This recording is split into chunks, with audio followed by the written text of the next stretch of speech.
kulkas Anda tidak dingin, jangan langsung ganti kompresor atau isi freon ya. Kita coba colokan ke listrik. Oke, masih ada suara getaran.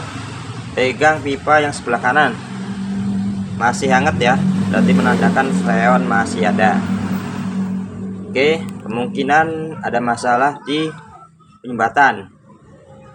Untuk penanganan bisa silahkan cek di video berikutnya. Oke, masih hangat ya pipa sebelah kanan, masih hangat.